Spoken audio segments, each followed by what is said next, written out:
Today we're going to locate the default password on your Brother HLL3280CDW.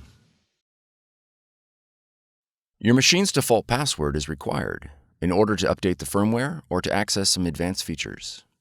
If your machine was manufactured in 2020 or later, the password will be located on a label on the rear of the machine. Your password will be the characters to the right of PWD.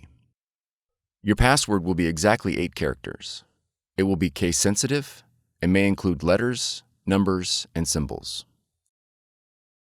For older machines without a password label, use the word initpass or the word access as the default password.